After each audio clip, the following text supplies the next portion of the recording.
수행을 40년 동안이나 아주 열심히 한 스님께서 취진산 댁에 절에서 내려와서 있다가 날이 저물어서 거기 하룻밤 주무시고 가게 됐는데 사랑방에서 잤는데 갑자기 야 마당새야 이리 오너라 해서 마당새가 나타나니까 저 아래 동네 추첨쥐가 죽었다는데 천당 갔는지 지옥 갔는지 알아보고 오너라. 그래서 우당탕탕하더니 나가더라는 것입니다. 한참 있다가 들어와서 아유 영감님 그 사람은 저 지옥 갔는데요 그러더라는 거예요. 근데 한참 있다가 또 야 마당새 이번엔 저 윗동네 누가 죽었는데 가서 봐라. 박찬봉이 죽었다는데 가서 그 사람이 어디 갔는지 알아보고 오너라. 그래서 이제 또 한참 있다가 또 들어오더니 아유 그 사람은 천당 갔는데요 그랬다라는 거야. 그래서 너무 신기하잖아요. 자기 40년 동안 도를 열심히 닦고도 그런 걸 모르는데 어떻게 최진사는 저거 갔다 오자마자 딱딱 갔는지 알고 그 마당새하고 어떻게 알아봤는지 기가 막히잖아요. 그래서 자기 스스로도 한심하기도 하고 참 궁금해요. 도저히 잠이 안 와. 그래서 진사어른 해서 불러가지고 아니 나는 40년 동안 도를 닦아도 천당 갔는지 지옥 가는지 모르겠는데 어떻게 그렇게 잘 아십니까? 했더니 마우카 웃으면서 에이 그거 간단합니다. 그 추상집에 가가지고 그 마당새가 다니면 사람들의 얘기를 들어봐요.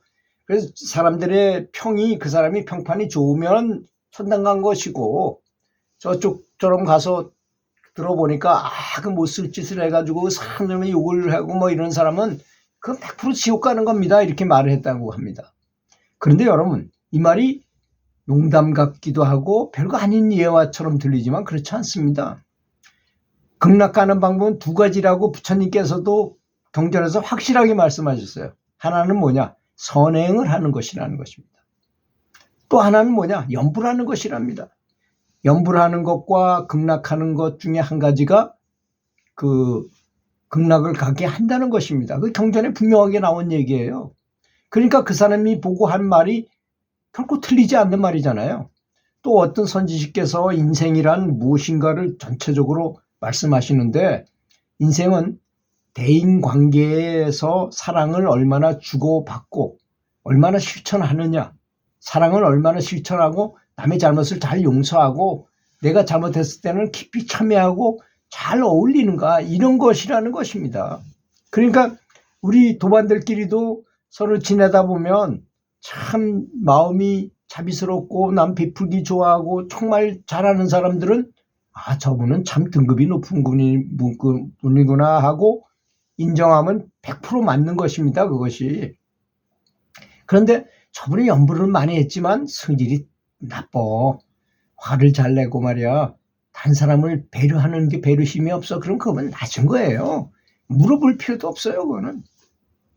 그래서 수행자는 단 하루를 살아도 생각하는 것도 아름답게 해야 될 것이고 자비롭게 해야 될 거고 감사하며 사랑해야 될 것이고 말하는 것도 온화하고 부드럽고 남을 배려하면서 해야 될 것이고 행동도 선행을 하고 양심에 어긋나지 않는 일을 아름답게 살아야 한다는 것입니다. 왜 그럴까요? 아까 추첨지가 알아본 바와대로 마당새가 가서 물어보고 평판을 들어보니 딱 맞췄다는 거 아니겠습니까?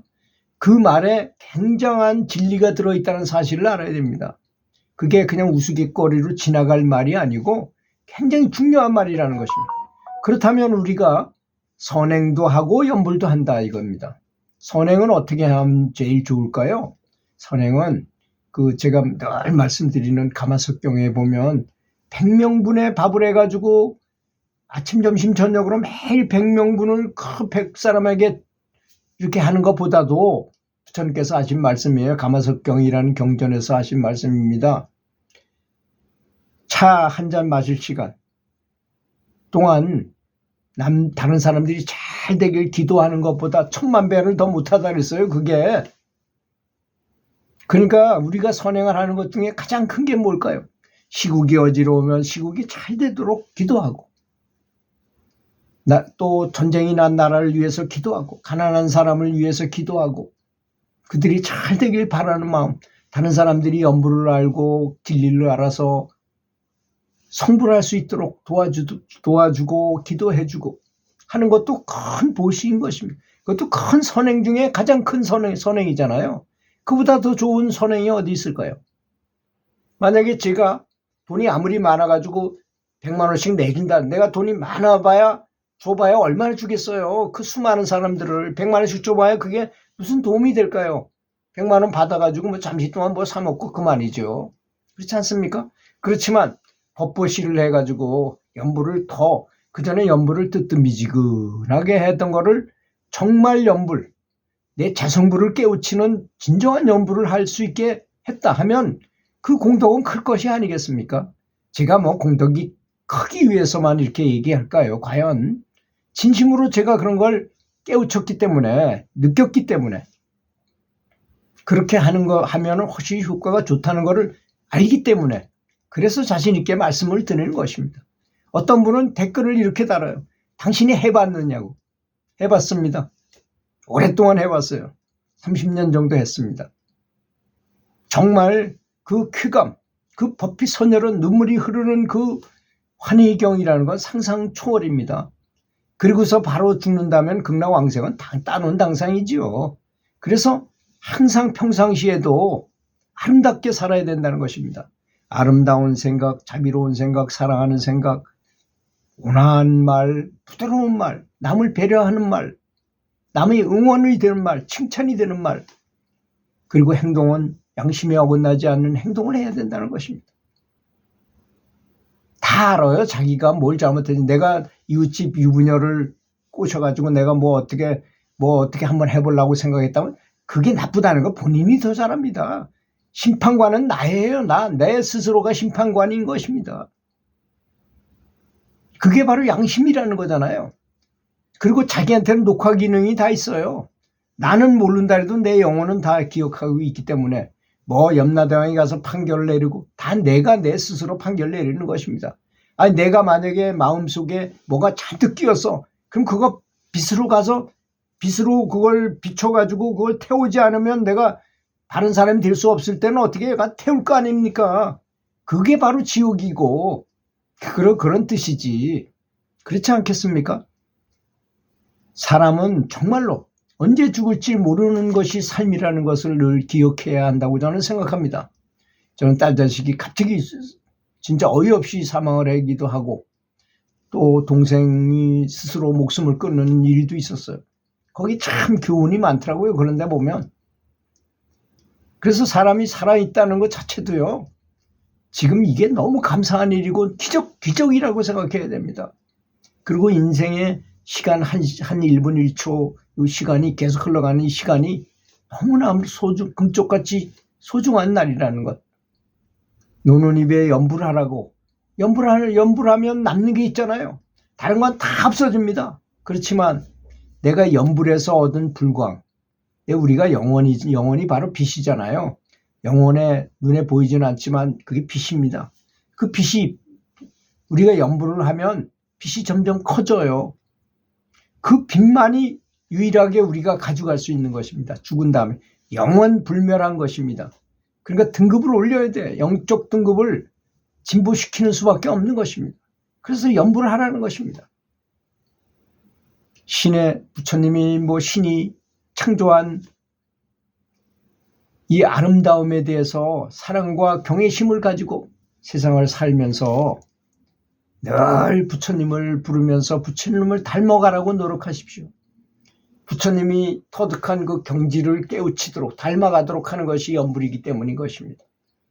그러면 불력이 생기게 되고 불광이 빛이 커지게 되고 불심이 자비로운 마음이 점점 커지면서 깨달아질 것입니다. 그러면 아주 행복해지고 많은 것을 따로 공부하지 않아도 저절로 이해하게 될 것입니다. 저절로 알게 되는 그 쾌감을 알게 됩니다. 그리고 문득문득 생각나는 것들이 이 우주에서 오는 지혜가 생각이 나요. 제가 대중강연을 많이 한 적이 있었는데요. 그렇게 명상하다가 생각난 것을 가지고 강연을 하면 사람들이 굉장히 박수를 많이 쳐요. 공감을 많이 합니다. 제가 무슨 책을 보고 하거나 그랬을 때보다는 훨씬 더 많은 공감을 줄 수 있었어요. 그분들한테. 어떤 이유론지 간에 친구나 뭐 다른 사람들과 뭐 아이들하고 같이 또는 친구들하고 너무 즐겁게 밤새도록 즐겁게 이야기 나누면요. 잠을 조금밖에 못 잤는데도 전혀 피곤하지 않아요. 그죠? 한두 시간 잤는데도 힘이 넘쳐 흐릅니다. 기분 신나는 기쁨이라 그러잖아요. 신이 난다. 신이 난다. 부처님이 나온다. 신이 나온다. 이런 뜻이잖아요. 근데 반면에 지유식을 가지고 또 업장이 왔을 때는 아무리 많이 자도 피곤하기만 합니다. 그래서 행복하게 살아야 된다는 것입니다. 양심이 어긋나지 않게 계율을 지키면서 살아야 된다는 것입니다. 가족을 진심으로 사랑하고 진심으로 가족을 사랑하게 되면 그 말도 그렇게 해야 되고 생각도 그렇게 해야 되고 행동도 그렇게 해야 됩니다. 그렇게 하게 되면 그들이 나를 주는 대로 받는 거잖아요. 황금률이라는 게. 대인관계의 황금률은 내가 주는 대로 그대로 받는 것입니다. 내가 최선을 다 연불한다고 확 닫고 나는 연불해야 되니까 오지도 마 뭐 이런 식으로 할 필요가 없어요. 최대로 잘해주고도 충분히 가능성이 있어요. 내가 잘해줄 때는 부처님이 행하는 그런 행법이다라고 생각을 하세요. 그러면 관계없잖아요.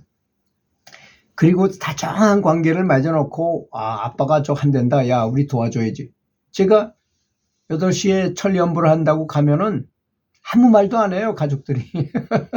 워낙 그렇게 습성화돼 나가지고 저분은 8시에 들어가서 기도하는 사람이야 라고 그 손님이 와도 우리 저 아빠는 저 8시에 들어가서 기도하시는 시간입니다. 그래서 자기들끼리 떠들고 가요.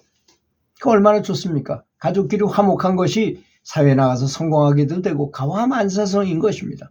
가화만사성이 수행자들이 따라야 될 가장 중요한 대표적인 생활 지침인 것입니다.